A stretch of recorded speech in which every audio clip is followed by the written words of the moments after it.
So let me start with an overview of our course. First of all, there are two teachers in this course. One teacher is me, so I'm Alex Jung. The second teacher is Professor Stefan Sick. Stefan, can you say a few words? Let me see.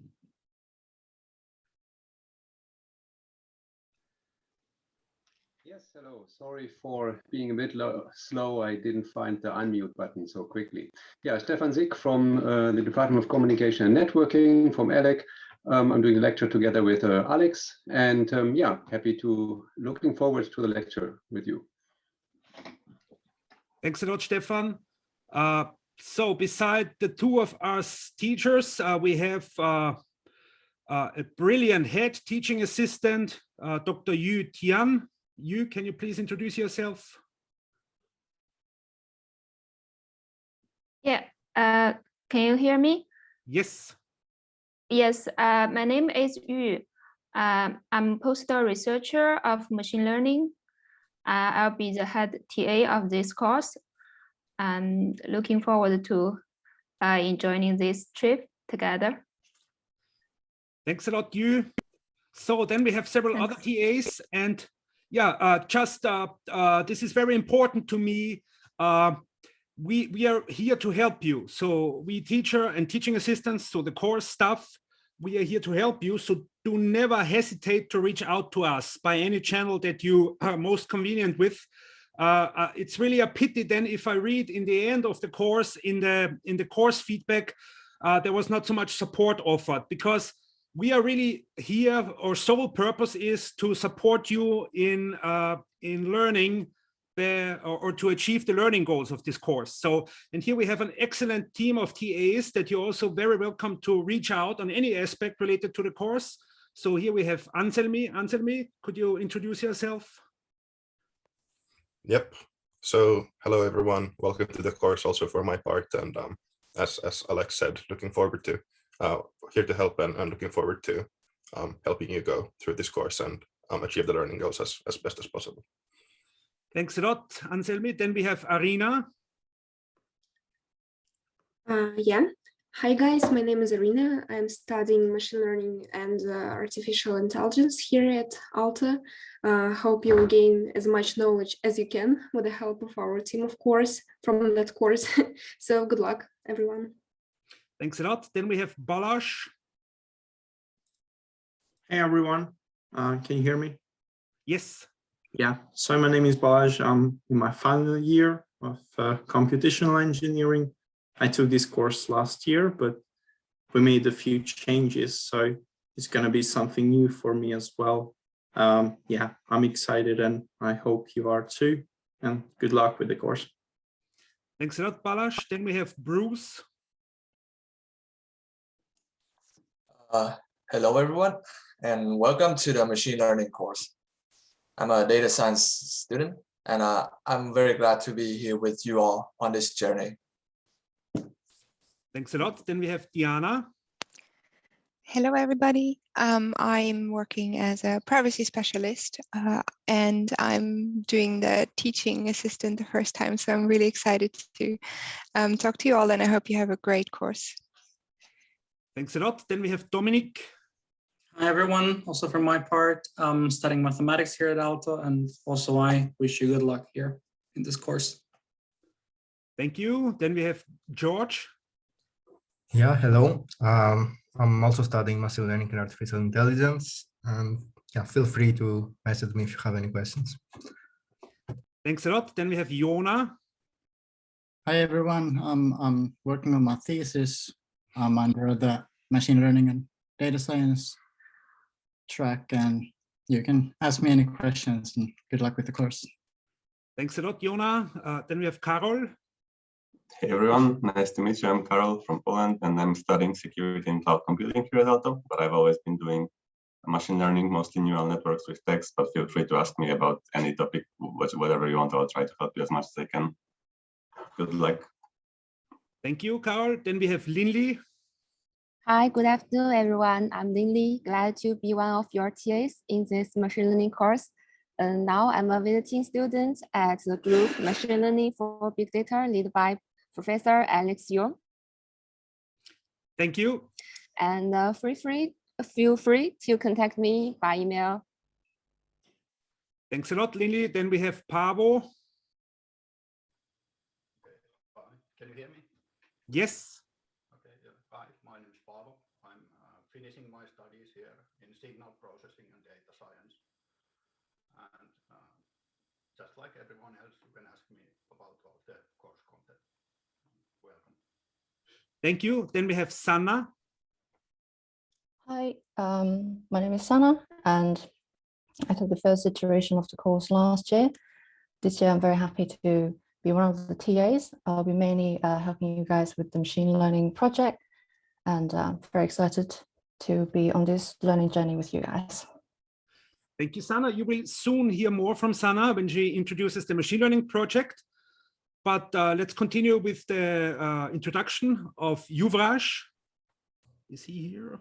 Hi everyone, I'm Yuvraj. Welcome to the machine learning course. I'm here a master student at Aalto University in machine learning and data science, and I'll be happy to help you if you have any questions regarding the course anytime. Feel free to contact me. Thank you. Thanks a lot. And then we have our final TA, Xingyue. Hello everyone. I'm Xingyue, and I'm a second-year master student in the track of acoustics and audio technology. I took this course last year, and good luck with you and enjoy this course. Thanks. Thanks a lot. So sorry, did I forget anybody? Yeah, we have quite a big team.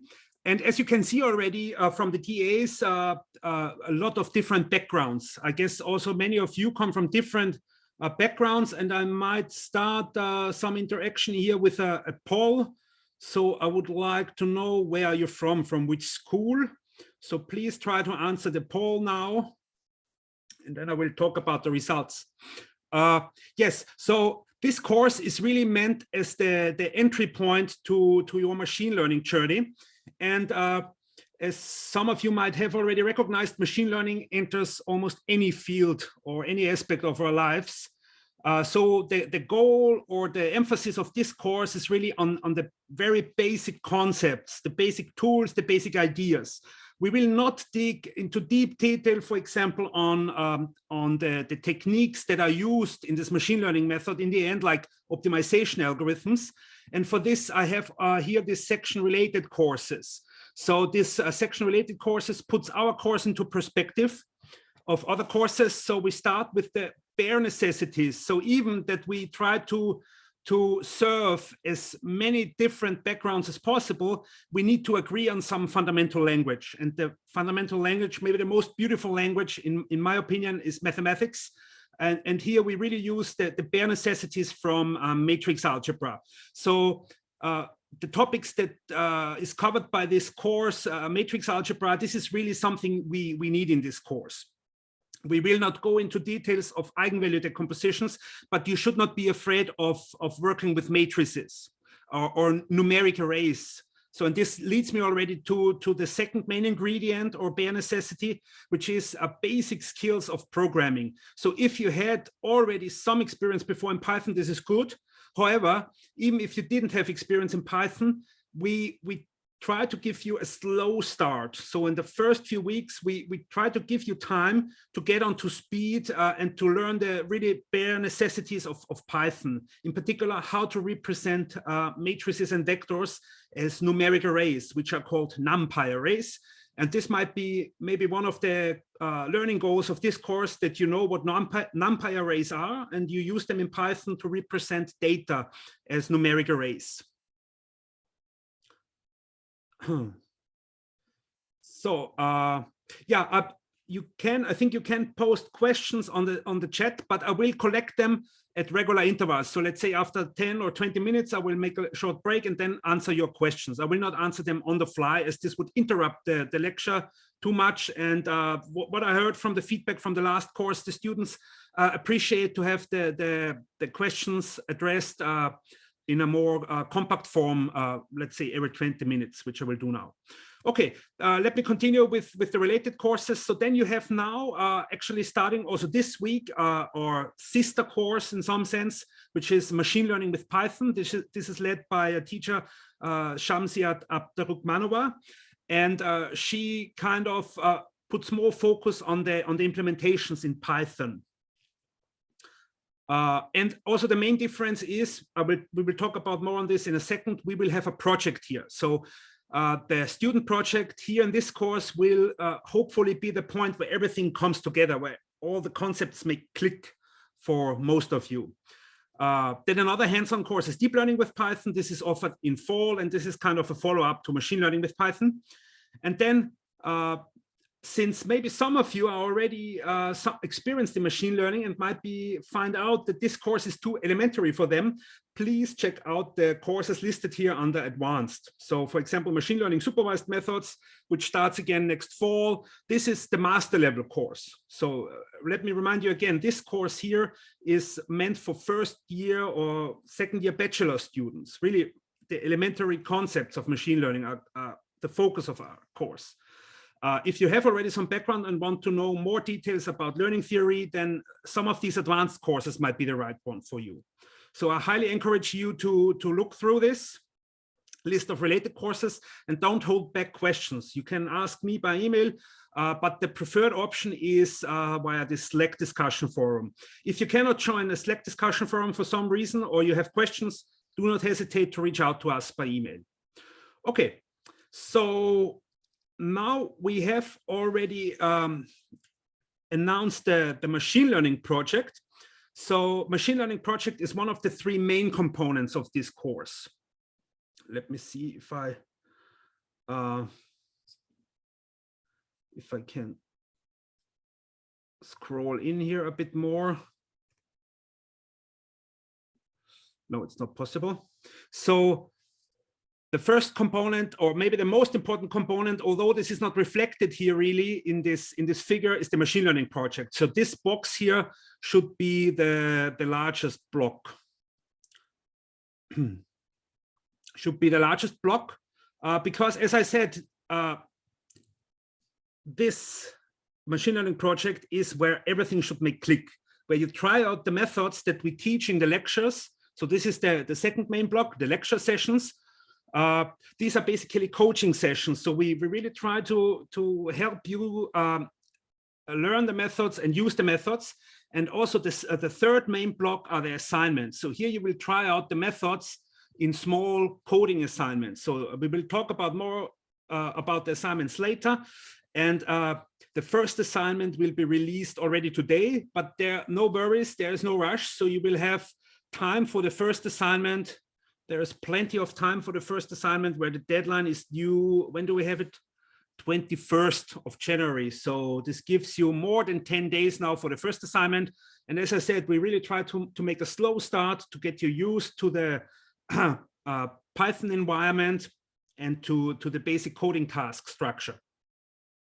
Okay, but yeah, before I start with the first lecture, so the first lecture topic will be maybe the most important topic, or the kind of the main concept of the whole course, to think about machine learning as combinations of three components: data, model, loss. What we then talk about in the following lectures is basically different combinations of data, model, and loss. But to understand what is going on in these methods, we need to be first clear about the individual components. But before I start to talk about these individual components, I would like to have Sanna introducing the machine learning project to you. Okay, cool. Could you share? Yeah, I will do that. Yes. Is my voice clearly yes. audible to everyone? Yeah, cool.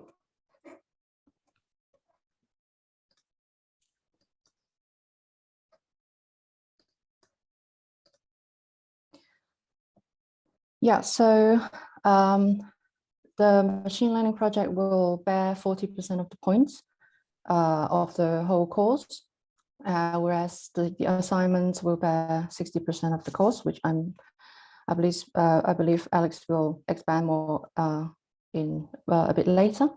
So now I'm going to walk you through how you can get this, or how you should work on these 40% of the course, which is the machine learning project.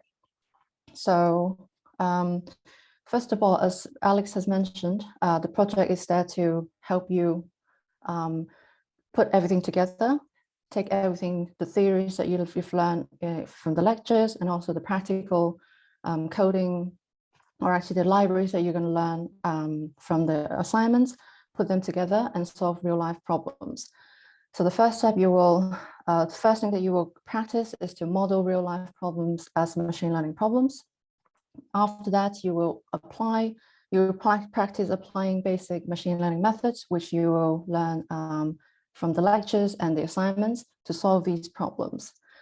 And then you will also practice writing scientific report and also doing peer review. So these are the four main things that we want to achieve through the machine learning project. So in practice, to complete the project, there are 4 steps. So the first step, you have to find a problem that interests you, formulate it as a machine learning problem, and find relevant data sets. It sounds like 3 steps, but in fact, in this step, the goal is to find a topic, so to say, for your project, which is up to you what topic you want to choose. We don't have a limit in terms of what type of topic you want to apply or you want to choose for this project. If you're working on a thesis or other project at the moment or for the upcoming semester, you are welcome to use the same project for this machine learning project in this course. And also, I want to point out that the type of problems that we want to solve in this course are the type of problems that can be solved by making a prediction of some sort, because that's what most of the machine learning methods aim to do. So for example, here we have a question: how much can I sell my old mobile phone for when you want to buy a new phone? So to answer this question, we need a prediction, which is a numeric prediction. So in this case, for example, 107 euros. So this is the kind of problems that we want to solve. So step 2, you will apply machine learning methods to make these kind of predictions. And here we want you to apply what you're going to learn in the lectures and the assignments, meaning that here you no longer have all the freedom. Unlike the topic, you can choose any topics, but for the machine learning methods, you will choose from what you're going to learn in this course. Step 3, you're going to compare different machine learning methods and choose the best one. Now, in order to choose the best one, you will have to be able to evaluate which one is doing better. We are going to learn that in this course, and you will apply that in this project. Finally, you will submit a report and do peer review. However, we're not going to do everything in one go. Instead, we'll approach this in an incremental manner in 3 stages or 3 increments, if you like. In the first stage, we are going to focus on the first step, which is to find a topic for your project. Here's a deadline, and it will bear 5 points out of the 40 points which the project bears. And then once you have this problem, you will submit a report and do a peer review. And this is stage 1. And in stage 2, again, you will have to submit the problem, which can be exactly the same as what you chose for stage 1, or it can be a different one if you change your mind. And on top of that, you will have to apply one machine learning method that you're going to learn. And this is going to be due in March. And by then, you will have already learned multiple methods that you can choose from. And you only have to choose one and present one in your report. And also, you will do a peer review, 1 round of peer review again. And finally, at stage 3, which is the last stage, you will again do these 2 steps. But this time, this problem has to be exactly the same as stage 2, because you have already applied some machine learning methods, you have already committed to the topic, you have done too much to give up everything. So we want you to stick with the same topic and apply machine learning methods. and compare different machine learning methods. So in order to compare, it means that you have to apply at least 2 machine learning methods and then analyze, evaluate their performance, and then choose the best one. Also, because this time you're going to submit a full report, you will also have to include an introduction and conclusion, just like other scientific reports. And this will bear the main part of the points for the whole machine learning project. And again, you will submit a report, which is going to be a full report, and do a peer review. And the reason why, just quickly, just want to explain, like, why do we want to do it incrementally instead of in one go, is for 2 reasons. Firstly, we want the structure itself to act like a guideline, because previously we had a problem of students spending way too much time figuring out a topic, leaving too little time for step 2 and step 3, where in my opinion, are the bread and butter of this course. So we want you to learn to apply these methods. We don't want you to leave it to the end. And secondly, which is very important, is the fact that when you submit the project in small chunks, you have the opportunity to receive feedback from your peer, which makes peer evaluation extremely important in the process. And I will talk more about the peer evaluation in just a minute. So here is the outline of the full report, but again, we're not going to do everything in one go. At stage 1, you're going to focus on this part of the report, and which is going to be the topic. Here we formally call it problem formulation, and then also include a source of some candidate data set that you are going to use. Stage 2, you're going to apply one method, and because by applying methods, you will already start doing a bit of coding. So we want you to also include your code as an appendix. And for stage 3, you will submit the full report, which also includes the introduction and conclusion, and also some comparison of the results and more than one method to be compared. So yeah, so peer review. The machine learning project will be, or the points will be split into 2 parts, 90% for your submission and 10% for the peer review. And each of you will review 5 reports at each stage, so 15 in total. 10% doesn't look like a lot, but please do not see its importance as small, because if this is not done properly, it will affect this 90% as well. I will go into a bit more detail a bit later.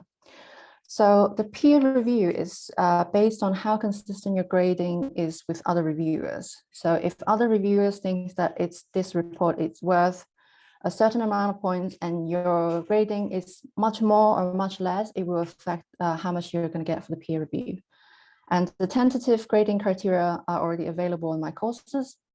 We encourage you to go through them and raise any concerns and provide any suggestions for us to improve or modify the grading criteria. And at this point, I would like to walk you through my courses page for the machine learning project. So here, scrolling down, you have a table where you'll find all the important information about the project, in particular the points distribution, when are each stage going to be open, closed, and also when the peer evaluation rounds are going to be closed. And so the deliverable is what I've just shown you, along with a few other points that I would like you to go through in detail on your own time. And here is the grading criteria that I just mentioned. And as I mentioned, they are all tentative at the moment, and we would like to get your feedback on these. If you have any concerns, any suggestions, anything that you think is unclear, please let us know, and we will put any good consideration or good suggestions into consideration. And here, basically, you're going to find questions that your projects are going to be graded upon. So I would really encourage you to go through this before you start doing your project so that you have a good idea of how to get, basically how to get all the points that you can get from your project. Right, so yeah, so all these, the tentative grading criteria for all 3 stages are available. And you have the opportunity to give us feedback before the submissions are open, so these dates. So if you have any concerns, please let us know before these dates. We will put them all the good suggestions into consideration. Actually, before I leave this my courses page, I would like to draw your attention to also these few points about grading and peer review. In particular, you are required to justify your grading for each criterion.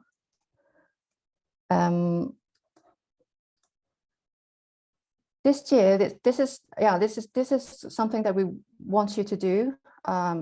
Also, one thing that we emphasize for the peer review, because the submissions are in different stages, every single submission, well, except the last one, it's a chance for you to learn as a student, to learn from the peer reviewer what you can improve so that you can get more points for the next stage. Therefore, you as a peer reviewer, you have the responsibility to help the student whose project you're reading to improve. So, for example, therefore we want you to leave more feedback for this student. For example, if you have decided to choose this option, which means that you want to take these 4 points away from this project, it means that you think that there should be something to improve in this project. So you should let us know, okay, why do I take these 4 points away from the student? Because the same machine learning problem has appeared in, give us really, really specific points. For this reason, because you want to help the student to improve. Secondly, students, every one of you would have the opportunity to flag any peer review that you think is unfair in any way. And as a reviewer, this is your opportunity to show us the rationale behind your grading so that we can, as teaching assistants and teachers, better judge whether that's the case, whether you are being unfair with the peer evaluation. And if you are found to be grading unfairly continuously for multiple reviews, your peer review might affect the 90% of your submission points. And that's the case when, well, obviously we don't want to consider or expect too many of those cases, but this is peer review comments also give you the opportunity to further elaborate why. And finally, we think that it's a very good opportunity for you to prove to us, the student, and to TAs and to teachers that you have read the report very, very carefully. If a student would flag or would consider a review being unfair and you have not left one word of feedback or any comments, we might have to consider that you have not read the report carefully. You have not given the student who did the report enough respect, because you have to make sure that all the gradings are based on your careful reading, close reading of the report. So that's why we think that these comments are very important. So yeah, just a few points about grading principle. If you want to get great high grade score for or good grade for the project, submit the project and review 5 projects. Missing each of these, you will not be able to get any points. For the project, come up with your own machine learning problem, demonstrate what you have learned in the course, review the projects carefully, give constructive feedback, and attach your code. But you don't have to worry too much about the coding, the code quality. It just has to exist, because basically, as long as you attach code, you will get a few points. So in a way, it's 3 points that you can get. If you do all these, you are very likely to get really high grades for the machine learning project. So just summary, the machine learning project, you have to submit, you have 3 submissions, 3 rounds of peer review. in all these stages, you will be working on just one report with different focuses at each stage, different focuses on the report, different part of the report at each stage. Do the peer review with care and good intention. And you can find all the important information on my courses. And if you have any questions, the best place to ask is on Slack, because very likely your question will occur to other students as well. Finally, I intend to share a reference report, but do you think, Alex, do you think we have enough time for that? I would skip this if possible, yeah. So we can share it then by email. Yes. Yeah, so thank you very much. If you have any questions about the machine learning project, welcome to ask me or other TAs on Slack. Hopefully that was clear enough. Yeah, thanks a lot, Sana. Excellent work. And yeah, feel free to reach out to Sana. She's the main coordinator of the projects, but you can ask any course assistant or teacher if you have questions about the projects. And if you would like to get feedback about your project idea. So let me share now my screen again. Yeah, it's not visible in this figure here, but really, in my opinion, the project is the heart of the course. And there was a question on the chat: what is the difference between this course and the machine learning with Python? I would say the main difference is this project. So we could call this course also your machine learning project, or your thesis project, because you might use this project to pilot some idea you have or some aspect of a thesis. So if some of you are already working on a bachelor, master, or PhD thesis, you could give it a go and try to model it as a machine learning problem in a way that I will now show you and teach you in the first lectures. And you can, what you get out of the project is, I would say, around 5 peer reviews from your colleagues. So it's not easy to get peer reviews. Believe me, I'm also serving as an associate editor, so I have to get reviewers. It's difficult to get reviewers. It's difficult to get people to sit down and review your work. And here in the machine learning project, we force you to do it. I also heard from the feedback that this peer review is not the most favorite activity of every student. So we really try to make it as clear and as bulletproof as possible. And moreover, you have the chance now to look through the review questions. So you find here under the section machine learning project, you find the grading criteria, which are the peer review questions. These questions that you see here will be asked to your fellow students to review your work. And we give you now, let's say, 1 or 2 weeks time to tell us serious concerns. So we are willing to adapt this to your concerns. However, we have put a lot of effort, so we think they're already in good shape, but still we make it like policy making in democracies. So we are the government, we come up with a suggestion for a law, or in this case, the peer review questions, but we give you, the people, the chance to give us input. So if there's something that you're really not comfortable with, let us know and we are willing to change it. Yes, so maybe this would also be the good point to show this one slide of mine, which I like to show in these kind of courses. So let me share my PowerPoint slides. So yeah, the ground rules for this course. We expect a lot of independent work. So this means also we expect you to be honest. So no plagiarism. You have to complete the coding assignments yourself, but we will randomly select students and let them explain their solutions. So we make some random tests that there is no just copy pasting going on. Every submission that you do must be in your name. And this includes a coding assignment that you submit. It must be done by you. So we expect that you can answer questions about the coding, about your solution, if we should pick you randomly. That's the first rule, be honest. The second main rule, be respectful. I have zero tolerance for any kind of harassment or bullying. and also in the discussion forum. We are really there to help you, and you will be treated respectfully, but I also expect from you to treat the course team respectfully. So I have zero tolerance for any kind of disrespectful behavior or attitudes on the Slack channel or in any other form within this course.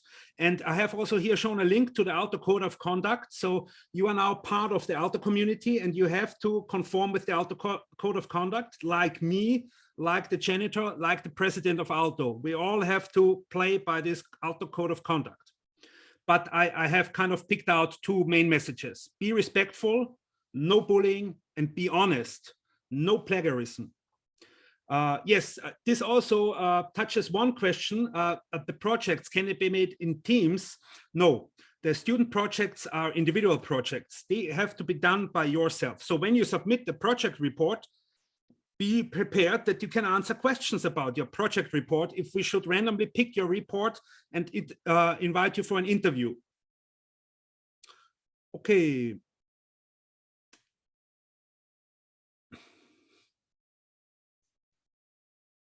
So what else?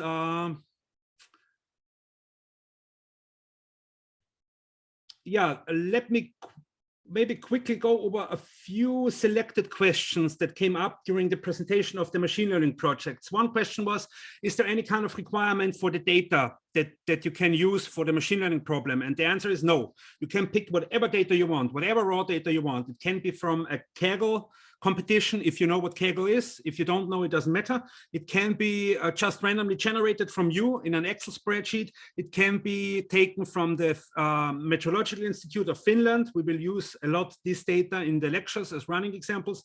Any raw data that you want. It's not about the raw data. It's about how you frame, how you massage the raw data, how you form it into data points, how you choose the features and the labels. And no worries if this is all now unclear to you what I say. The goal of the first few lectures is that you understand what I'm talking about now. So the raw data is whatever you want.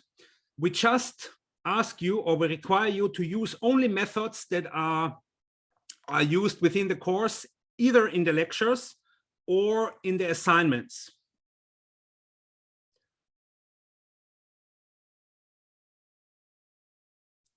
And so this, why do we do this? Why do we not allow you to do any deep learning, advanced deep learning models? Because there was the concern that in the peer review, you get reviewed by students who don't know the topic.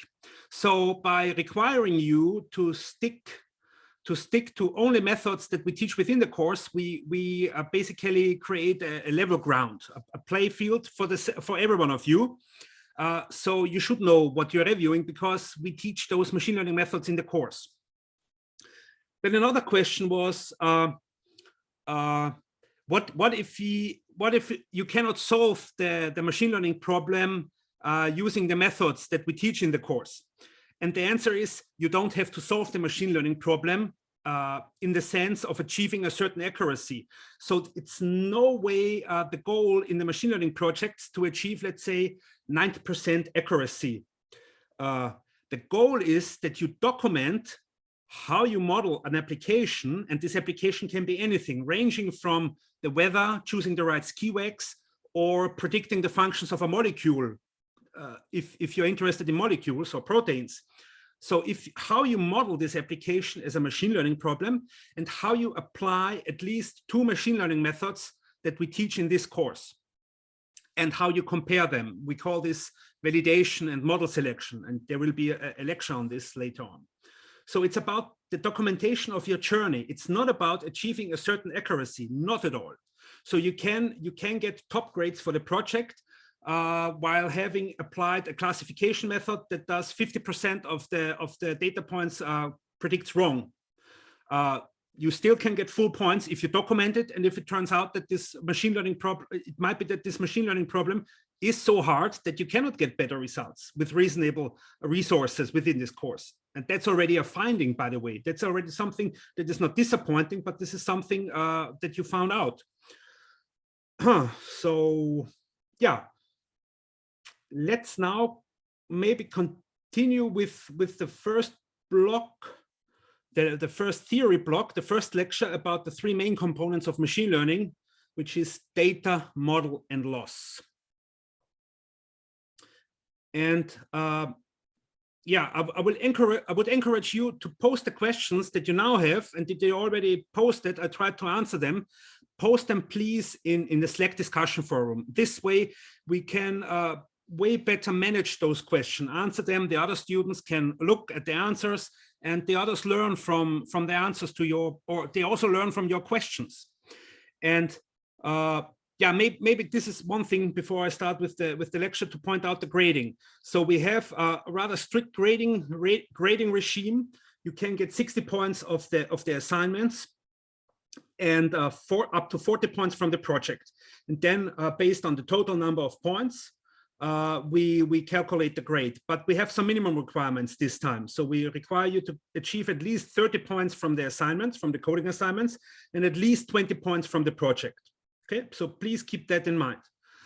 And we don't offer any bonus points per se, but in case there are debates because you're unhappy about the grading, there are some border cases always. We will take into account if you have been active, for example, on Slack, if you showed some participation. This will be not to your disadvantage, for sure. But per se, we have this strict grading regime. So everyone is graded by these rules. Okay. So let me now open up my slides.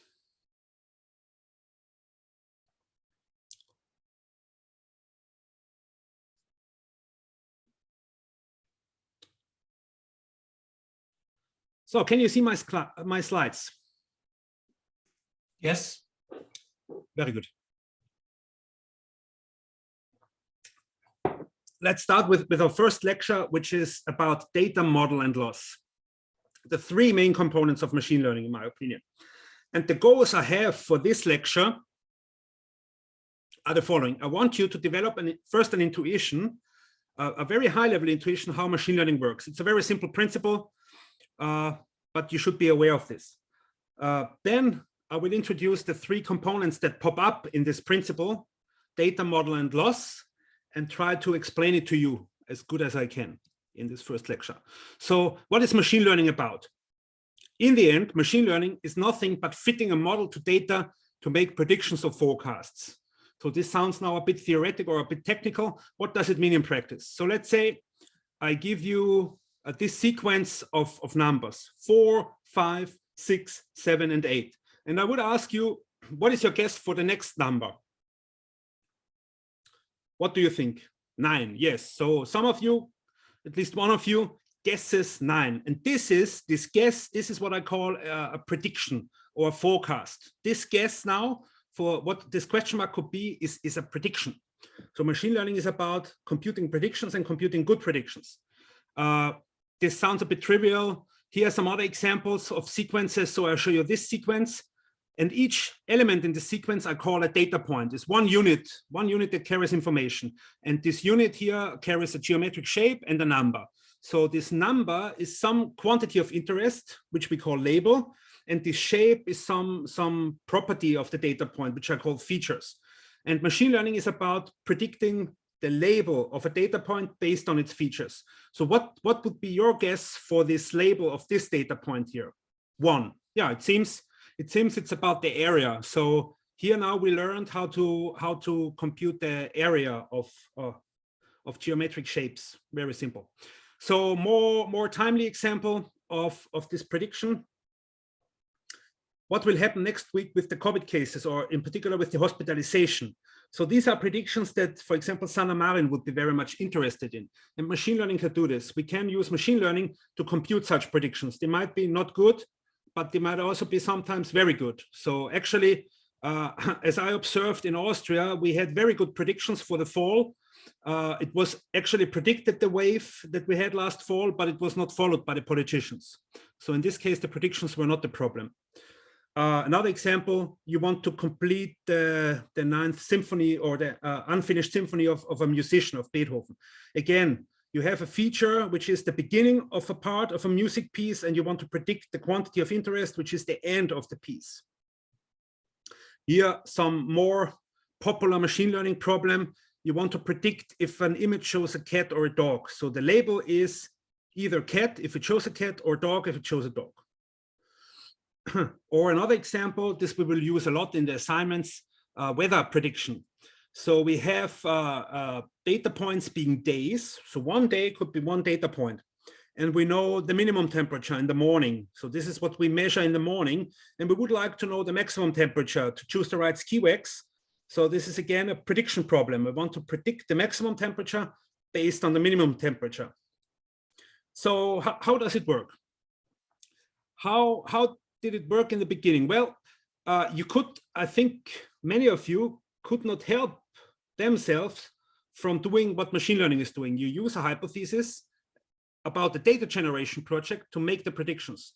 So when you saw this sequence of numbers, I guess many of you intentionally or unintentionally, you saw a straight line. A straight line came up, or a sequence of numbers came up. And you use this straight line, this is what we call a hypothesis, to extrapolate from this training data. So we sometimes call this observed data points for which we know everything we call training data. And you fit a model or a hypothesis to these training data points to compute a prediction for new data points. That's what machine learning is doing. So what we do in machine learning is following a cycle of, repeating a cycle of first forming a hypothesis, then making a prediction. So you form a hypothesis based on what you see, make a prediction for the new data point, and then you observe new data. So this observing new data could mean, for example, I reveal to you what this next sequence is. So you collect new data, or in this case, we make a prediction for the next week, and then we wait until there is next week. And then we can measure the quality of the prediction. So we need then to measure the quality of a prediction, and we do this by a loss. So this is where the loss comes in, the loss component. And based on the loss, or that measures the discrepancy between the prediction and the actual data that we observe, we validate or adapt the model a bit. And we do this basically indefinitely. And this is the basic cycle of any machine learning approach. And different machine learning methods use different choices for the hypothesis or the model, the loss function, and the data that they collect. But all have in common that they follow this cycle. And we want you in the machine learning project to do this cycle at least twice. So you start in stage one to form a machine learning project problem. So you choose data. Then you might choose a loss function in the model. You make a prediction, you observe the loss, or we call it then validation error, which you will hear later about. And then you maybe change the model. You use an alternative model, a second model. And then based on the second model, you either choose to stick with the first one or stick with the second one. So we want to run, in some sense, we want to run this cycle 2 times in the project, but it typically doesn't stop. So any research work is just a few iterations, but you don't stop. In a paper, you typically see in the end the conclusion. So the conclusion is the outlook for the next iteration. You always do a bit of cycles, but there's never an end, or rarely there's an ultimate end in this cycling, these iterations. Okay. So now we have already came across these 3 components in passing. So we talked about the models, a hypothesis, talked about data and loss function. So let's now have a closer look at these 3 components separately. And let's start with data. So some of you might think, why do we spend so much time now on data? And the really interesting thing is the models. But I have a different experience in that the data part is the most crucial part. The models that we talk about next and the loss functions, these are design choices where you choose from a few very popular models. So at the moment, very popular is deep learning. It's one type of model and you try it out because there's a lot of implementations available, a lot of researchers work on it. So there's some experience, some knowledge about them. But really the crucial part is how you model an application as data points. So I define data as a set of data points in the most abstract sense. So what is a data point? A data point is any object that might carry relevant information. And this is very abstract. This is a very abstract definition, which makes it first very versatile. You can model anything. You can model anything as an object. Numbers are objects. Python variables are objects. Python objects are objects. So this is very versatile, my definition of data point, which at second makes it very important to clearly define what you mean by data point. And I want you to practice this, to practice the definition of what you mean by data points in the first stage of the project. So you will practice this in the first stage of the project. So here's an example. A data point could be some item in Wikidata. Maybe some of you know Wikidata. This is the database underlying or related, or I think it's a project related to Wikipedia. I think most of Wikipedia articles are drawing their data or fetching their data content from Wikidata. So in Wikidata is a database consisting of data points. So these data points are called items in Wikidata. It's one example of a data point. Another example of a data point is a certain period of time. Could be one day, the first, or a certain period of time. Yeah, 1st of January, 1 a.m. till the 2nd of January, 1 p.m. So there's one data point, some period of time. Another data point could be some finite duration of a wireless signal that you read in from some smartphone antenna. It's another example of a data point. A data point could be a country like Austria or Finland or Germany. Another example for a data point could be a protein. There are many proteins, so many different data points that are proteins. Another example, more kind of science fiction, I would say, a partial differential equation. Partial differential equation is some object. And these objects are now studied in recent applications of machine learning, for example, to solve partial differential equations. Another example, a data point might be a bridge. So we have several bridges around Helsinki. So there are several data points being bridges in Helsinki, and so on and so forth. So now a data point is an object that might carry information. And so it must have some properties.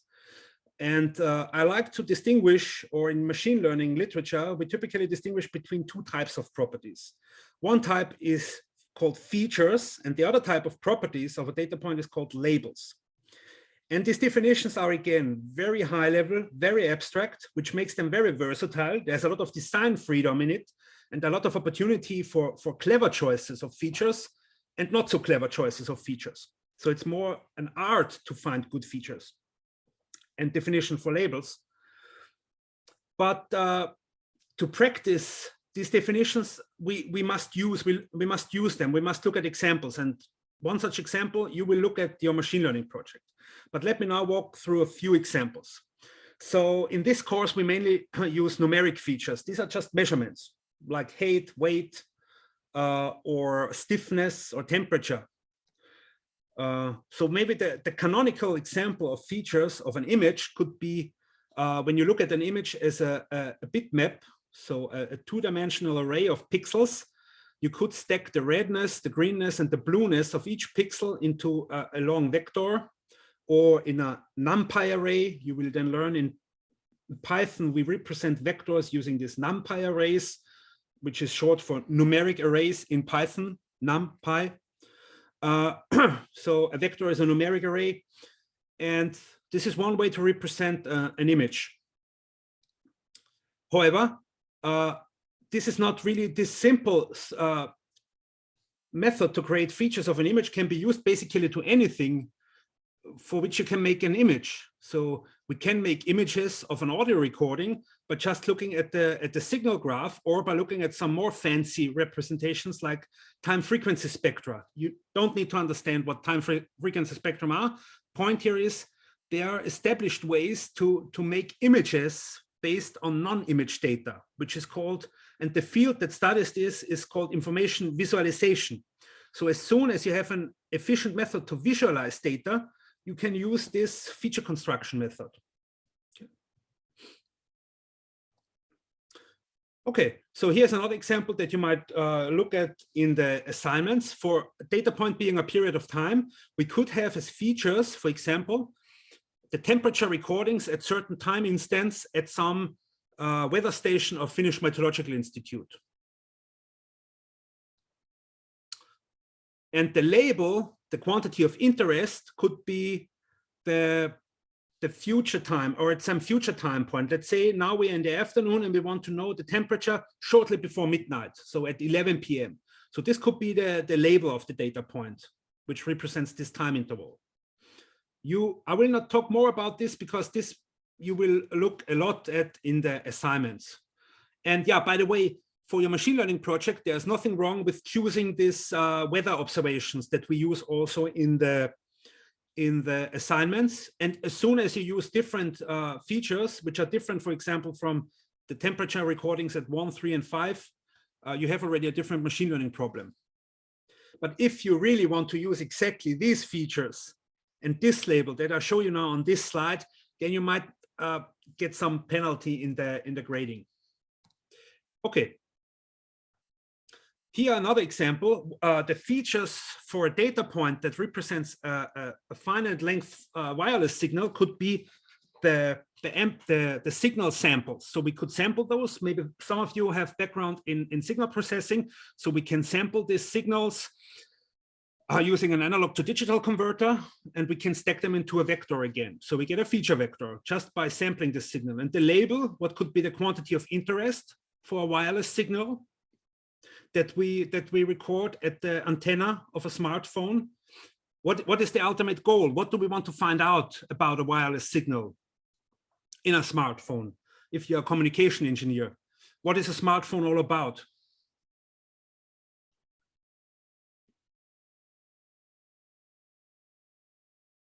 The bits, yeah. Was the transmitted bit 1 or 0? Or on a higher level, was the message yes, welcome? Or no, go away. So what was the message? What is the intended message of the transmitter? This is the quantity of interest. And there are now recent machine learning approaches that does exactly this. So they train a machine learning method like a deep network, artificial neural network, which we will talk about in a later lecture. Read in the signal samples and try to predict the bits. Was it 0 or 1? What was transmitted? Okay. Next example, protein. What could we use as features of a protein? Are there some chemists among you?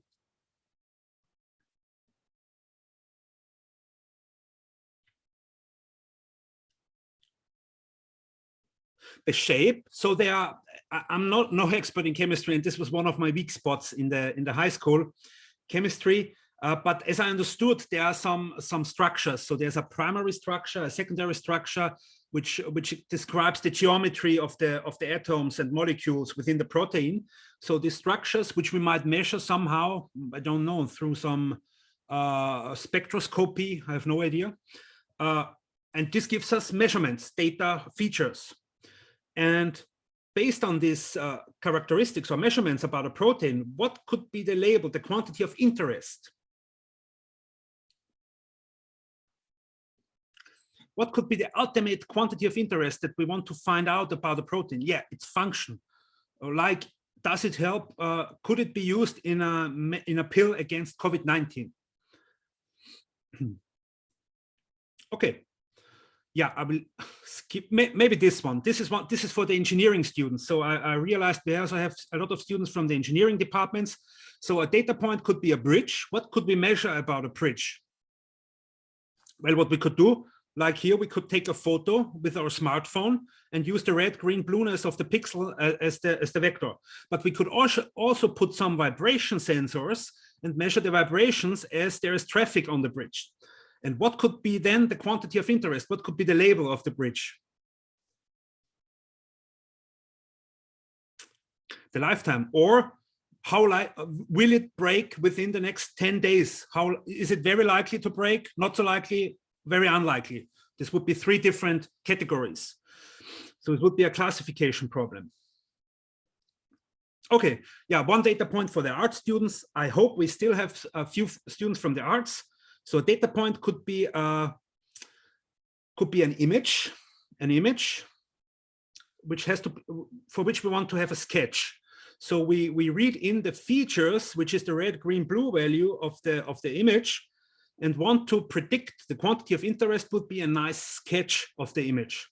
And here I have included a link where you can find a machine learning method that predicts the sketches. So the sketch is an output of a machine learning method.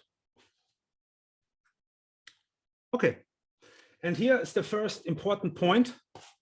Data points, everything that I told you now is a design choice. Data points are design choices. You define what data points are. It's up to you. The features that we use to characterize them, it's up to you. The labels of data points that we are ultimately interested in, it's up to you. This depends on you. If you're a chemical engineer, you know what the label of a protein should be. I cannot help you with that. Okay, so let's look at example. This needs practice. We need to practice how to do these design choices in different ways. So let's say we get some raw data from the Finnish Meteorological Institute, and we have here weather recordings. So at different time instance, at different days, we measure some weather parameters at some meteorological weather station.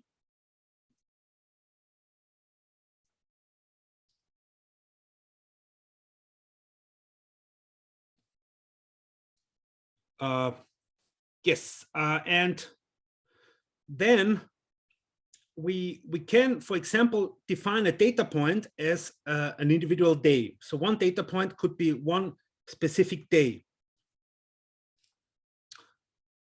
And as features, we could use all the information except the maximum temperature, because what we want in the end is to have a predictor for the maximum daytime temperature based on the minimum temperature.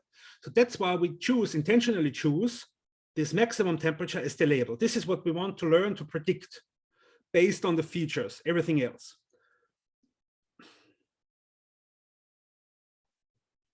Okay.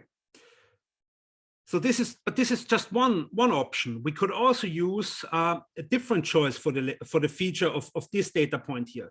So let's say we have this data point here, which corresponds to the 10th of January 2020.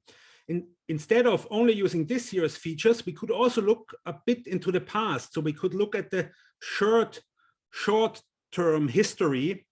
Let's say the last 3 days. Use all the weather recordings or weather data from the last 3 days as features. So we can also use this as features to predict the maximum temperature on the 10th of January.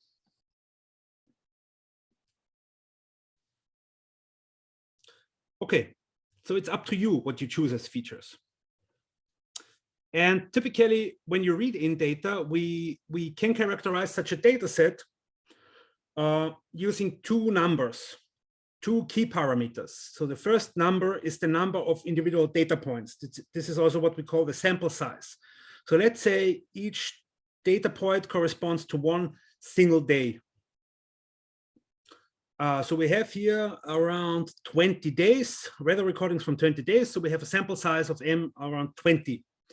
And for each data point, we have a certain number of properties that we know. So 1, 2, 3, 4, 5, 6, 7, 8, 9 numbers. So the number of features here, I now, by the way, I now use the maximum temperature as a feature. So now I changed my mind and I choose this property now as a feature. Nobody can stop me from doing this. So I have 9 features and 20 data points.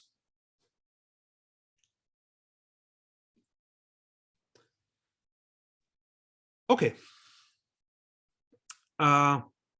So in general, we have too many features to our disposal because using modern technology, we measure so much about every single data point. So think about a data point being a single day, like the 4th of January. In principle, we could use everything, every piece of data that is generated, every measurement that is generated on the 4th of January, everything that is generated around the globe and that we can read in via internet as features.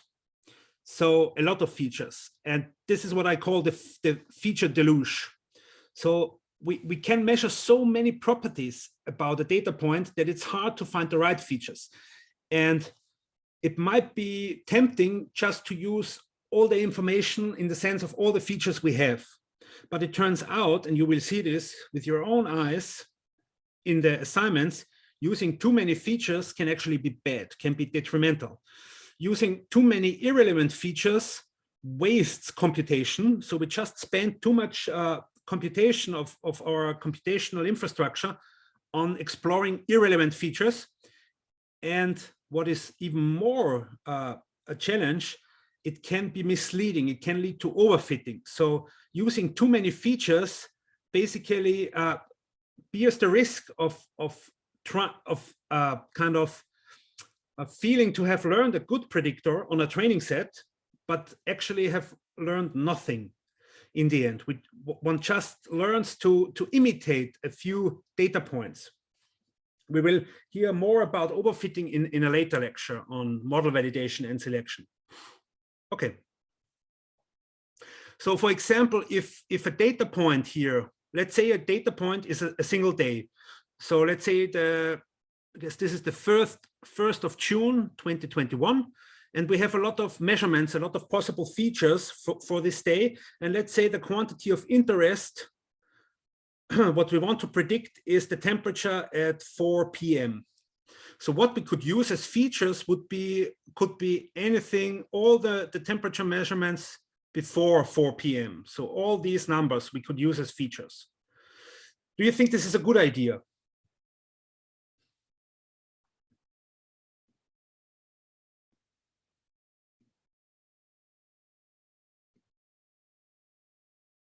No, it's not a good idea, because if you will see then later, if you use a number of features, very large number of features, you cannot learn a good predictor or a good hypothesis using a small data set, like a small training set.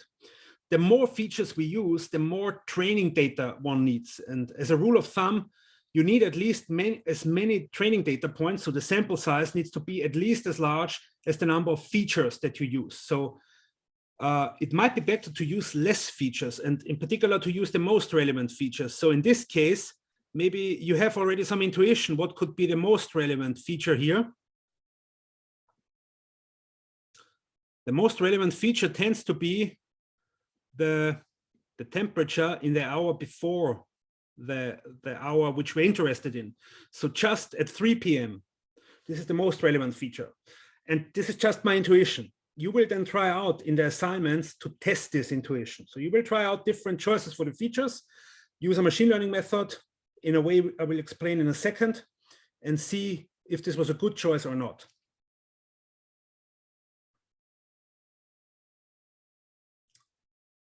Okay. So I would suggest now let's have a quick break, maybe 5 minutes, and I will try to answer questions, and the others of you can have a little break of 5 minutes before I continue. Resume recording. Yeah.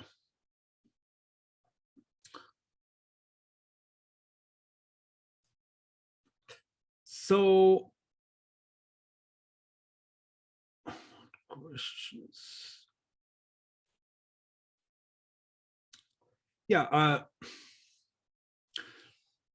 just asked you if the pace is okay. It seems that most of you are happy. A bit surprised. I always tend to be very fast, but it seems most of you are okay with the pace. Yeah, typically you can slow me down with questions, but it's hard for me to follow the chat permanently here in this webinar. Hopefully we soon have again physical lectures, but not for this course edition. Okay, so now we talked about features. Yeah, there was one question. Why? Yeah, by the way, can you see my screen, my slide about the weather recordings? Yes, very good. Thank you. There was one question. Why is it not a good idea here to use all the temperature recordings from a day before the hour of interest? So we want to predict the temperature at 4 p.m. Why not using all the, let's say we are now, the current time is 3:30 p.m. So we would have all these measurements available. We could in principle use all these as features. But the experience, and you might also see it from here, there's a clear trend in this weather recording. So they seem to be somewhat related or correlated, but we don't make any detailed use of probability theory, or not really the bare necessities, but just to explain some intuition or give you some intuition why it might not be a good idea to use all these weather recordings here, because they are highly correlated. So they don't bring much additional information that we would not already get from the temperature recording at 3 p.m. So if I know the temperature at 3 p.m., adding all the temperature recordings before 3 p.m. does not really add information. It only adds computational burden for the machine learning algorithm. And it actually does not only add computational burden, but it also might mislead, it might fool the machine learning algorithm. And this fooling is called overfitting. This is kind of the Lord Voldemort, really the big problem in machine learning. Avoid overfitting at all costs. So find out, some key techniques that I want to teach you in this course, how to find out if the method overfits. This might be non-trivial to find out. And second, how to cure overfitting or avoid overfitting. Okay, so, but the point here is features are a design choice, as the label is a design choice. And there was now one comment, so far the examples are a lot about engineering and not about business problems, but you can also make a business problem out of it by defining a different label. So you would say the label here could be how many people will park at a certain parking place at 4 p.m. And based on this prediction, you decide if you put your hot dog booth there or not. So you could define the label like this, and this would be immediately relevant for a business decision. However, in the end, as I said, it's up to you to define the label. This is something you must choose, the domain expert, the chemistry engineer, the civil engineer, or the business student. You must have an idea what is a good label. Once you have defined the label, I can help you here. So there are different types of labels, or we like to have specific names for numeric labels, or for machine learning problems that involve numeric labels. We call this regression. So regression problems involve data points that have numeric labels. And by numeric, I mean the label value has some notion of size. So we can, for example, we can measure the distance between two label values. So we have if we use as label value, for example, the temperature here. So we can say, okay, this is one label value, 14.5. And then another label value would be on the previous day would be 10 degrees. And then we could say, okay, they are close by, or the distance between those two label values is 4.5. So numeric label values in regression problems allow to compute distances. And with distances, we have some measure of similarity between label values. And this is different from classification problems, where there is absolutely no notion of distance. So they are not numeric, they are just different categories. So, but we could say that, for example, a day is hot if the temperature at 15 or at 3 p.m. in the afternoon is above 10 degrees, or cold if it's not. So, but how can we say what is the difference, or what is the distance between label value cold and label value hot? So it doesn't really make, there's no notion of distance or metric between label values in a classification problem. These are just different values, different categories.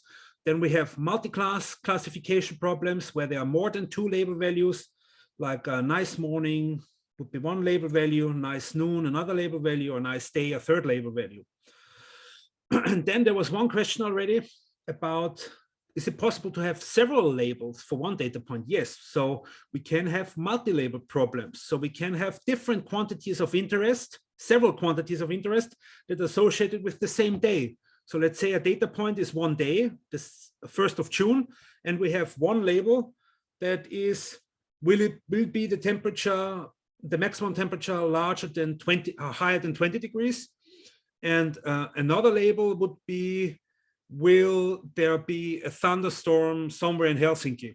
The 3rd label could be, will Kimi Räikkönen win the next the Formula 1 race on that day, if there is a Formula 1 race? So these are 3 different labels, which might be related or not, but we can define as many labels as we want for a data point. Here's another example. So a data point would be an image, and one label would be we would define as equal to 1 if a car is present in that image, or 0 if not.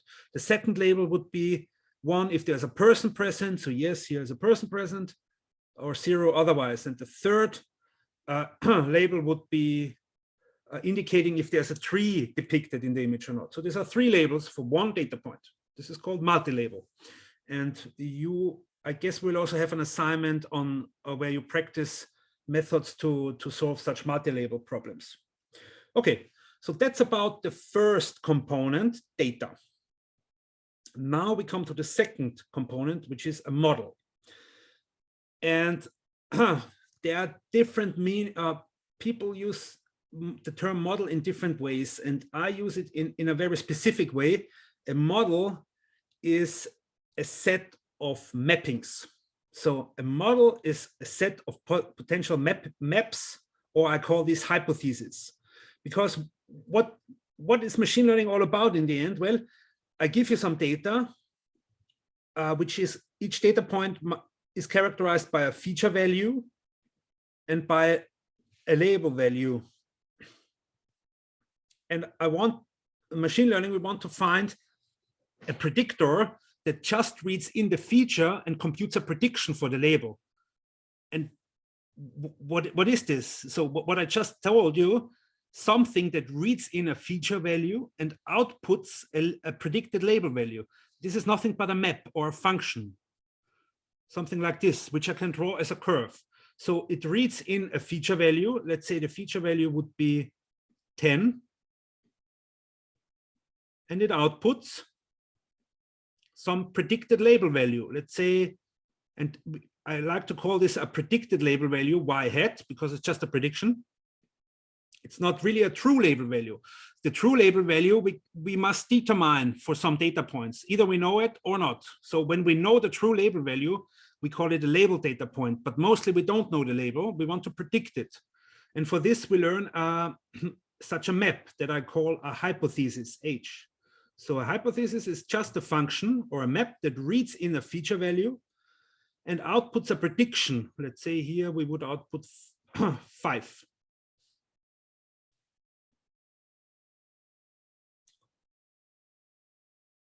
So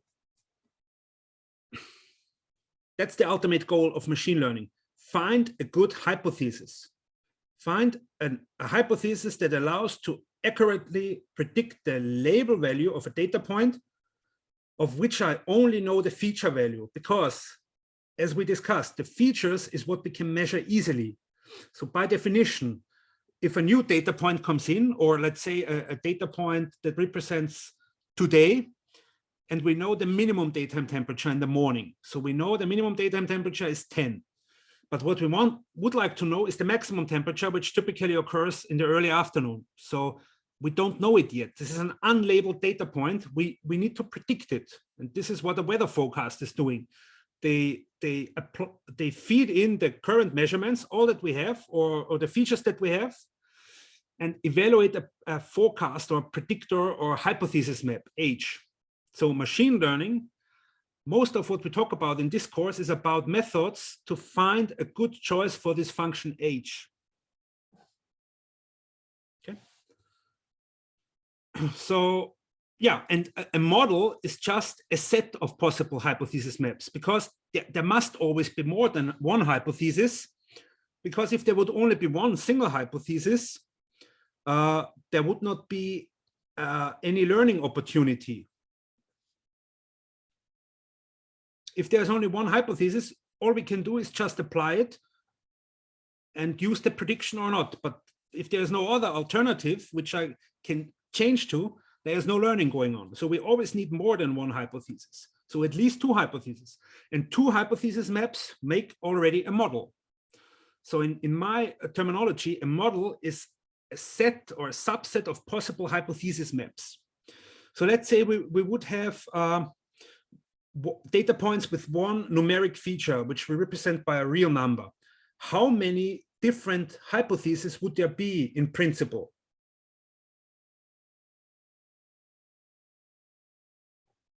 Any guesses? How many maps are there that read in a real number and output a real number?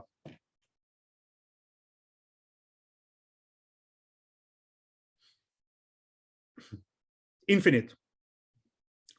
A large number, infinitely infinite, or uncountably infinite, to be more precise. So that's why we always need to restrict ourselves, or in machine learning, every machine learning method comes with a certain choice, a design. It's again a design choice of a model. So a choice of a subset of maps that are considered. For example, a linear model, a linear machine learning method uses only linear maps.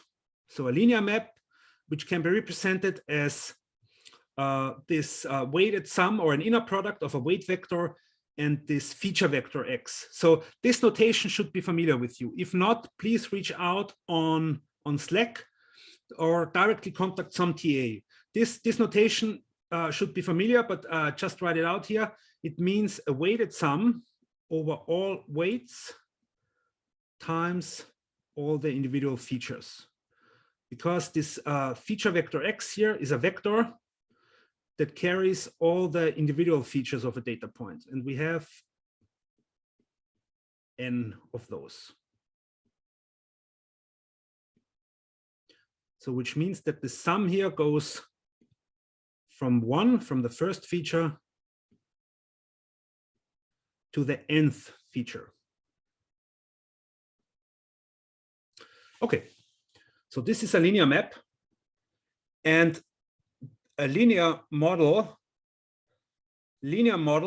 means all maps of this form. So all maps that can be written as this with some parameter or weight vector.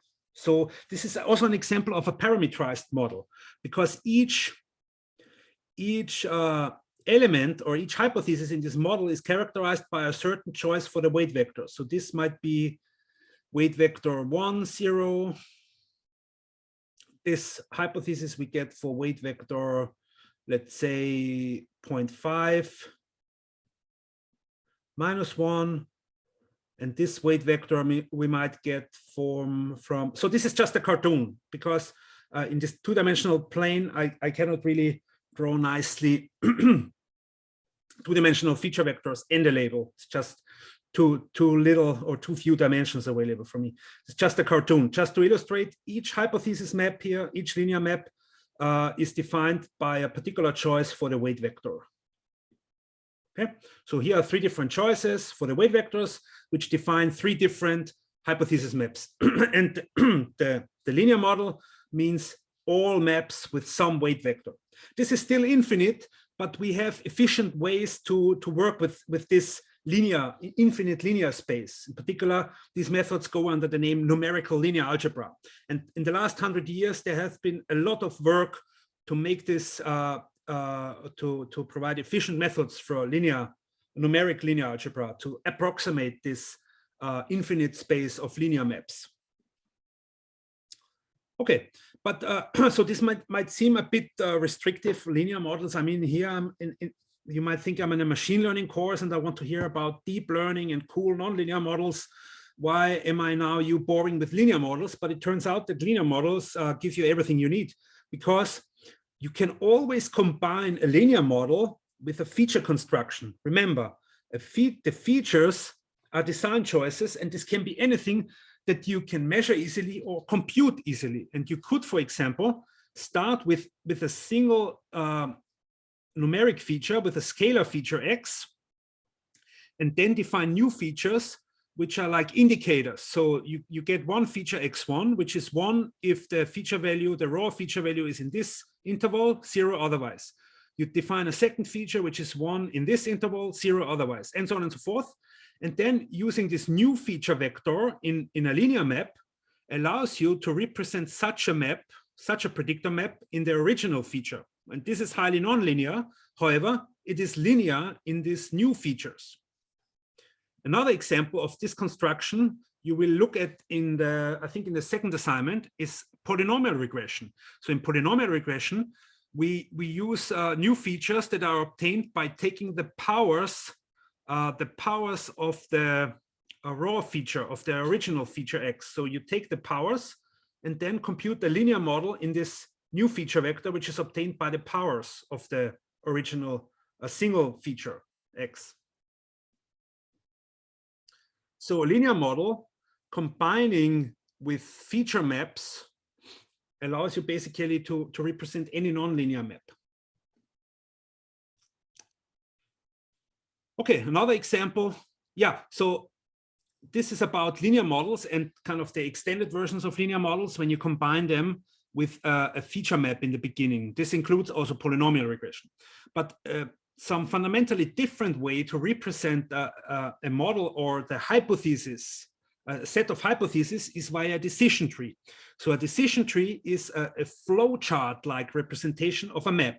So you read in a feature X and you apply some test. For example, is it larger than some value, some threshold W1? This might be a value 10. Let's say it might be 10.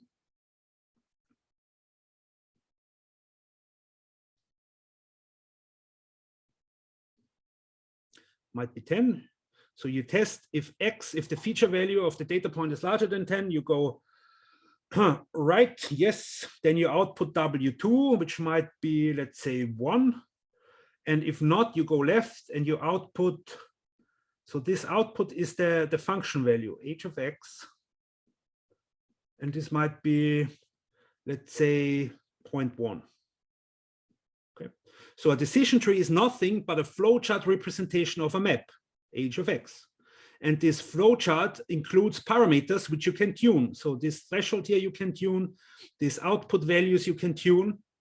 And by tuning, by changing these values, you trace out a whole space, a whole hypothesis space or model of different hypothesis maps that are represented by a single structure decision tree.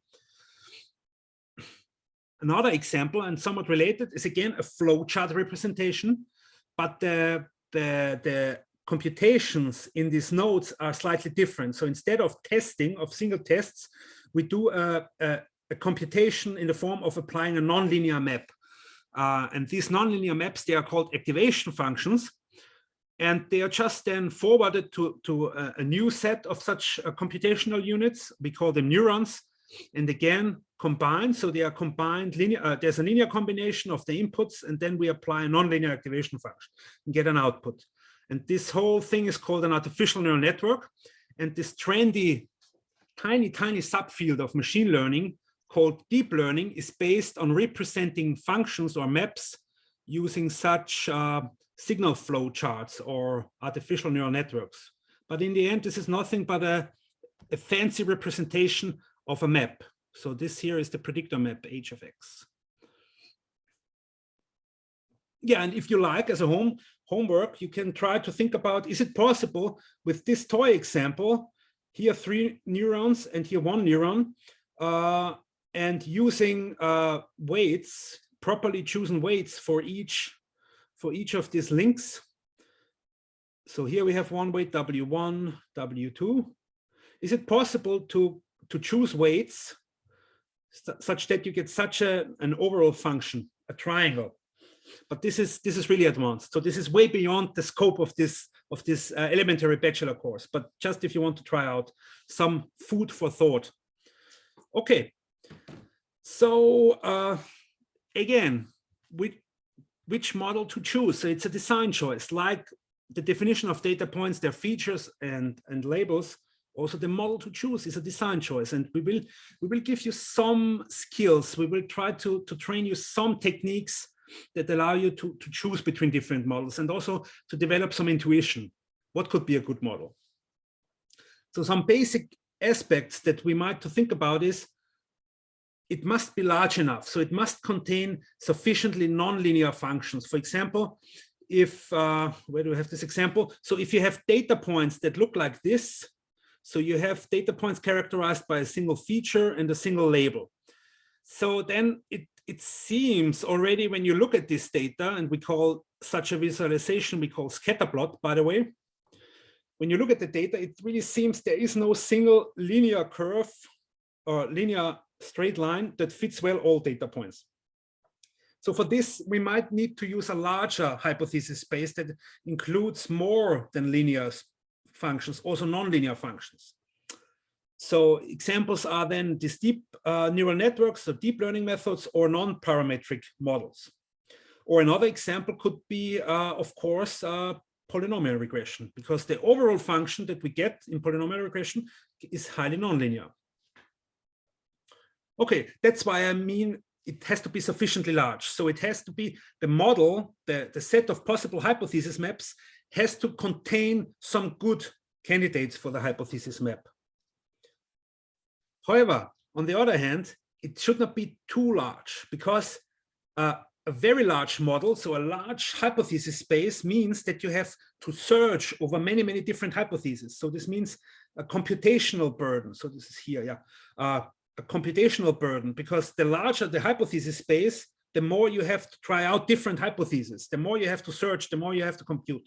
And you can make this even precise when you look at a linear model or linear regression. We will do this in a later lecture. And if you want to find the best map, linear map within this linear model, and you have m data points, and this m sample size is larger than the number of features, to find the best linear map, what you have to do is to invert an n by n matrix. Okay, and this n here, so this number of features is also a measure for the size of the hypothesis space. So this is also a measure for the size of the model.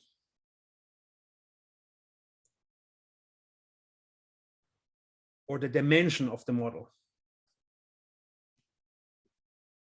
The dimension of the model. Oh my God, that's bad writing. So the larger the model, the larger the matrix you have to invert, and the more computation we need.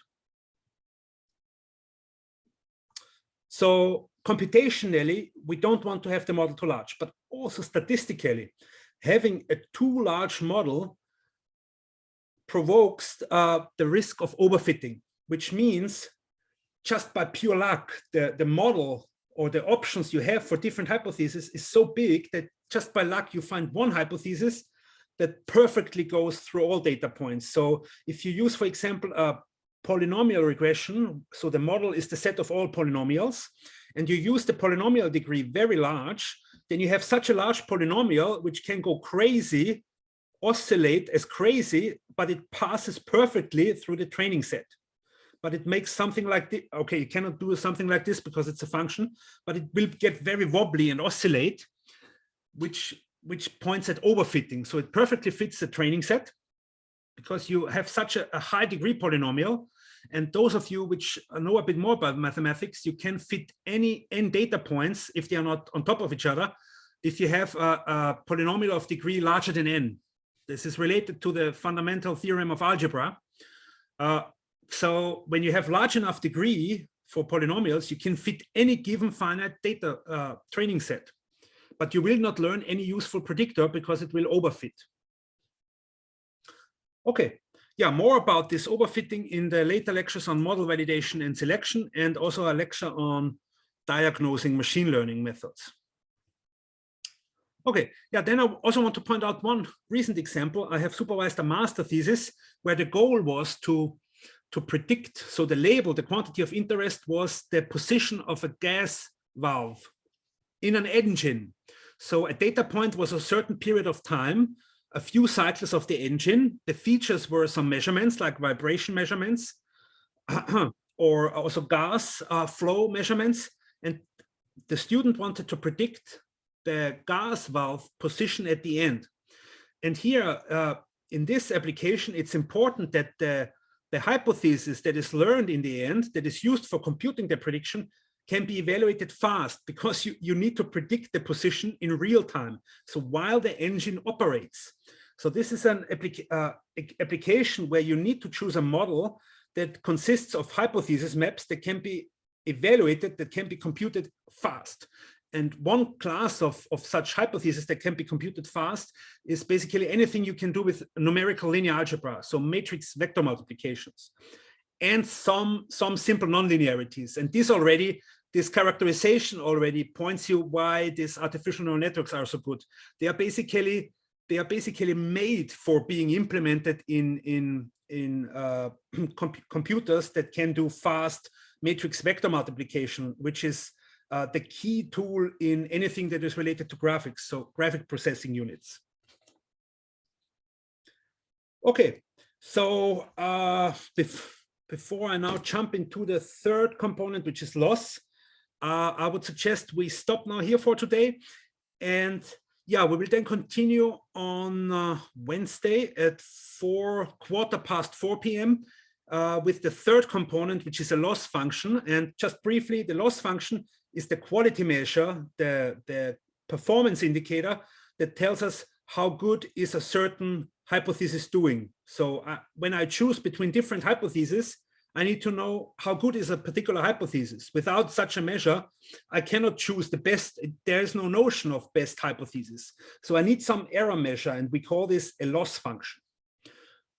Okay, that's all then for today. Yeah, I've tried to answer most questions, but please don't be offended if I didn't pick up the question you posted. I was a bit overwhelmed now with the amount of questions. Please make use of the Slack discussion forum, because then also other students can benefit from your questions and from the answers to those questions. Okay, yeah, in any case, do not hesitate to reach out to course staff in any questions. And yeah, looking forward to welcome you on Wednesday. Have a nice evening. Bye.